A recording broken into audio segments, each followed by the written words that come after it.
Hello dear friends, कैसे हैं आप। मैं होप करता हूं कि आपने लास्ट क्लास को देखी होगी। आज की जो क्लास है वो एक बहुत इम्पॉर्टेंट क्लास है, इसे आप बहुत ध्यान से समझना और वीडियो को लाइक ज़रूर करना और चैनल को सब्सक्राइब करें और वीडियो को ज़्यादा से ज़्यादा शेयर करें। तो देखिए, आज हम निकाल रहे हैं electric field at the axis of electric dipole.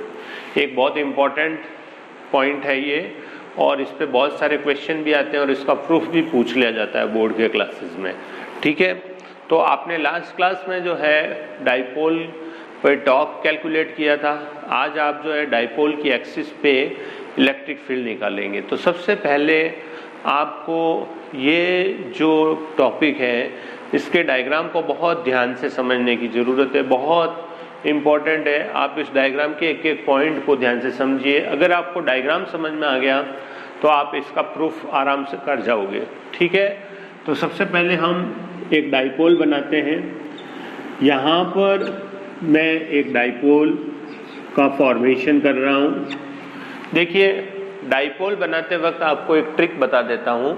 Minus Q को आपको लेफ्ट में बनाना है और प्लस क्यू को आपको राइट में बनाना है। ठीक है, अदरवाइज अगर आप प्लस और माइनस को उधर लेंगे तो फिर इसकी वेक्टर फॉर्म बनाने में हमको दिक्कत आ सकती है।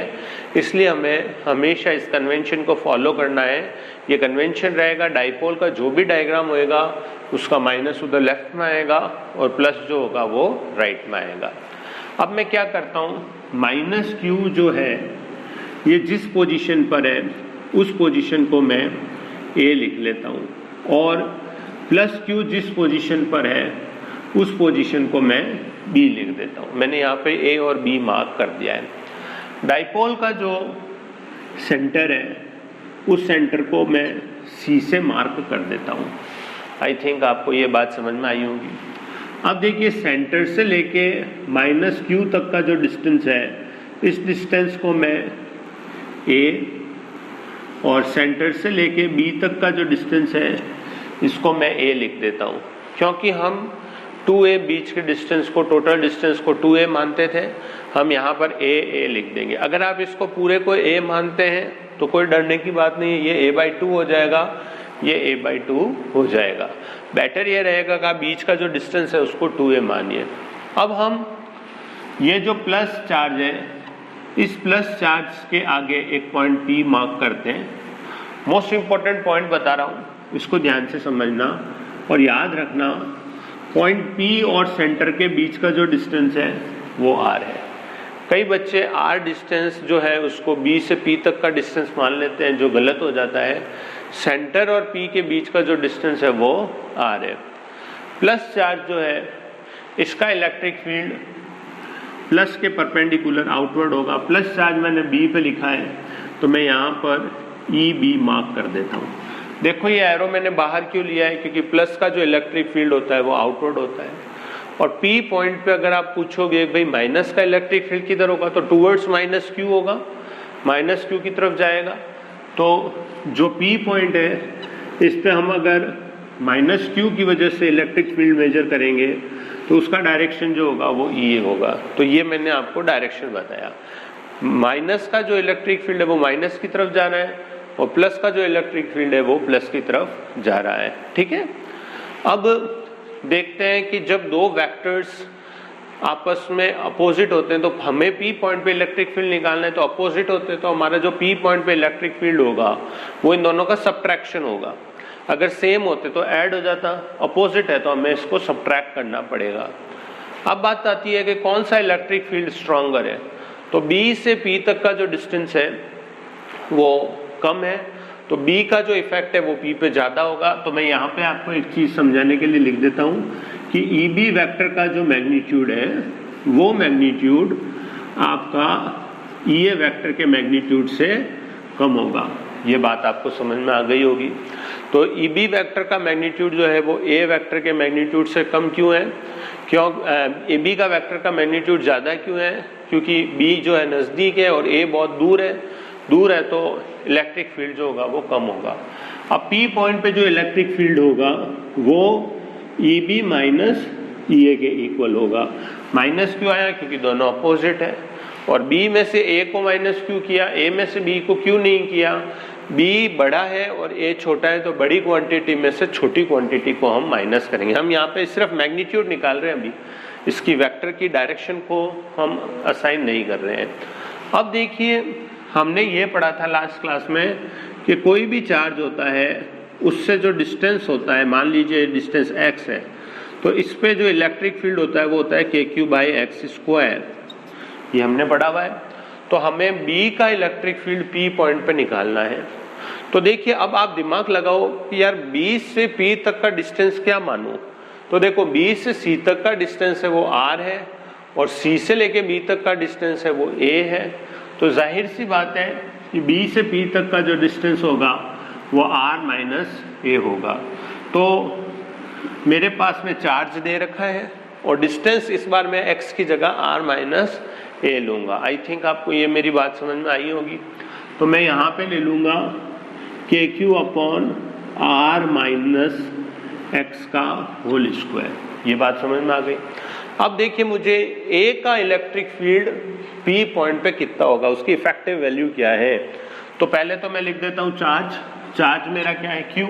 यहाँ पे अब आप माइनस क्यू नहीं लोगे, क्योंकि माइनस क्यू का इलेक्ट्रिक फील्ड की डायरेक्शन को हम ऑलरेडी असाइन कर चुके हैं और अपोजिट था, इसलिए माइनस को हम ऑलरेडी यहाँ पे यूज कर चुके हैं, इसलिए अब आप माइनस वापस नहीं लोगे। अब नीचे आएगा डिस्टेंस कैसे निकालूं। देखो, एक चीज यहाँ पर थोड़ा सा मैंने मिस्टेक कर दिया, R-A²। अब बात आती है A का इलेक्ट्रिक फील्ड, P से A तक का डिस्टेंस कितना होगा। देखो, P से C तक का डिस्टेंस है R और C से A तक का डिस्टेंस कितना है, A। तो यहाँ पे डिस्टेंस आ जाएगा आपका R+A²। ठीक है। अब इस पूरे दोनों स्टेप में से मैं KQ कॉमन ले लेता हूँ। तो मैंने यहाँ पे कॉमन ले लिया KQ, यहाँ आ जाएगा 1/R-A² और यहाँ आ जाएगा 1/R+A²। ठीक है।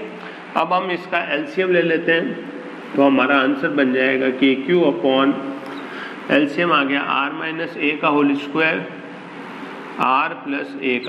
R+A²। माइनस माइनस कैंसिल हो गया, ऊपर चला जाएगा R+A² माइनस R-A²। ये बात आपको समझ में आई होगी। अब यहाँ पे A+B² लगाओ। A+B² की आइडेंटिटी क्या होती है, A² + B² + 2AB। तो A की जगह R है और B की जगह A है, तो आप वैल्यू बन जाएगी R² + A² + 2AR। Minus bracket को मेंटेन रखोगे, A-B² लगाओ तो बन जाएगा R² + A² - 2AR। और नीचे A+B² और A-B² मल्टीप्लाई करते तो क्या बनता है, A² - B²। तो ये बन जाएगा R² - A²। ये बात आपको शायद समझ में आ गई होगी। ठीक है। अब हम जो है इस ब्रैकेट को ओपन करते हैं। इस ब्रैकेट को ओपन करेंगे तो इन सब के साइन चेंज हो जाएंगे, क्योंकि ब्रैकेट के बाहर माइनस है। तो हमारा जो इलेक्ट्रिक फील्ड का स्टेप बनेगा वो बन जाएगा KQ यहाँ बनेगा R² + A² + 2AR minus R² - A² + 2AR। और नीचे बन जाएगा R² - A²²। अब R² प्लस का और माइनस का कैंसिल हो गया, A² प्लस का और माइनस एक दूसरे से कैंसिल हो गए। 2AR ऐड हो गए क्योंकि साइन सेम है, तो 4AR हो जाएगा। तो हमारा इलेक्ट्रिक फील्ड का जो आंसर बनेगा, यहाँ पे मैं लाइन ड्रॉ कर देता हूँ, जो हमारा इलेक्ट्रिक फील्ड का आंसर बनेगा वो बन जाएगा, देखो KQ 4AR upon R² - A²²। याद करो, मैंने आपको कहा था डाइपोल का जो भी प्रूफ हो उसके आंसर में हमको P जरूर लेके आना। और P क्या होता है, Q × 2A। अभी हमारे पास आ रहा है Q × 4A, नो प्रॉब्लम।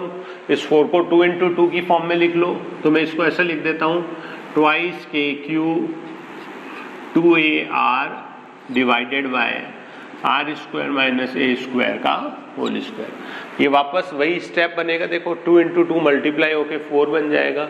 यहाँ पे मैंने q इंटू 2a लिख दिया और अब मैं यहाँ नीचे लिख देता हूँ since we know that p is equal to q into 2a, therefore electric field at the axis can be written as twice kpr upon r square minus a square का होल स्क्वायर। ये बात आपको समझ में आई होगी। अब इसके बाद में हम एक छोटी सी बात को हम इमेजिन करते हैं कि let us suppose that r is greater than a, तो a जो होगा वो नेग्लेक्ट हो जाएगा, तो हमारा फॉर्मूला क्या बनेगा, e का twice kpr upon r square raise to power 2। यहाँ पर देखिए a स्क्वायर नेग्लेक्ट हो गया तो ये होल स्क्वायर बच गया और r स्क्वायर का स्क्वायर हो जाएगा, तो हमारे पास में बन जाएगा twice kpr upon r raise to power 4। 4 से कट होके 3 बन जाएगा, तो इलेक्ट्रिक फील्ड क्या बन जाएगा, twice kp by r cube. ये हमारे पास में इलेक्ट्रिक फील्ड आ जाएगा। अब हम इसकी वेक्टर फॉर्म बनाना देखते हैं। देखो वेक्टर फॉर्म बहुत इंपॉर्टेंट है, इसे ध्यान से समझना आप, वेरी इंपॉर्टेंट। एक नया कंसेप्ट आपको सीखने को मिलेगा। b और a में से b का मैग्नीट्यूड ज़्यादा है, तो रिजल्ट किधर आएगा, जिधर मैग्नीट्यूड ज़्यादा होता है उधर ही रिजल्ट आएगा। तो नेट जो इलेक्ट्रिक फील्ड आया, जो ये हमारा नेट इलेक्ट्रिक फील्ड है ना twice kp by r cube, इसका डायरेक्शन इधर आया। इधर क्यों आया, क्योंकि b का इलेक्ट्रिक फील्ड जो है वो स्ट्रॉन्गर है। अगर a का इलेक्ट्रिक फील्ड स्ट्रॉन्गर होता तो ये नेट इलेक्ट्रिक फील्ड अंदर जाता, लेकिन b का स्ट्रॉन्गर इसलिए नेट इलेक्ट्रिक फील्ड बाहर आया। इसी तरह से इस क्वेश्चन में अगर आपसे पूछा जाए what is the direction of the dipole moment p, तो डाइपोल मोमेंट जो होता है वो होता है -2 प्लस। तो हम पहले से ही जो माइनस चार्ज को है उसको लेफ्ट में असाइन करके चले। मैंने आपको बोला था ना इसका डायरेक्शन में दिक्कत आ सकती है, इसलिए हम पहले ही ये ध्यान रखते हैं माइनस को लेफ्ट में लेते हैं। तो हमारा डाइपोल मोमेंट भी किधर आ रहा है, जिस डायरेक्शन में इलेक्ट्रिक फील्ड है उसी डायरेक्शन में हमारा डाइपोल मोमेंट भी आ रहा है। तो हम जो इसका जो वेक्टर फॉर्म है, इसका वेक्टर फॉर्म कैसे बनाएंगे, E इज इक्वल्स टू यहाँ लिख देंगे हम ट्वाइस kp के ऊपर एरो बना देंगे और नीचे r क्यूब लिख देंगे। कई बच्चे यहाँ पे kp डॉट r कैप बना देते हैं, जो बिल्कुल रॉन्ग होता है, 0 नंबर मिलते हैं उसमें। आपको ये ध्यान रखना है p के ऊपर एरो बनाओगे और e के ऊपर एरो बनाओगे। ये फॉर्मूला क्या शो कर रहा है कि p का डायरेक्शन और e का डायरेक्शन सेम है, जो कि इस डायग्राम में देखिए p का डायरेक्शन और e का डायरेक्शन सेम है। आई थिंक आपको ये एक्सिस पे इलेक्ट्रिक फील्ड समझ में आया होगा। बहुत सिंपल और अच्छा प्रूफ है, आपको इससे घर पे वापस पढ़ना है, बिना देखे एक बार इसको सॉल्व करोगे तभी आपको कॉन्फिडेंस आएगा और एग्जाम में आप इसको विदाउट एनी मिस्टेक आप इसको कर पाओगे। ठीक है, आपको वीडियो आज का पसंद आया होगा, इसे लाइक जरूर करना। Okay, thank you.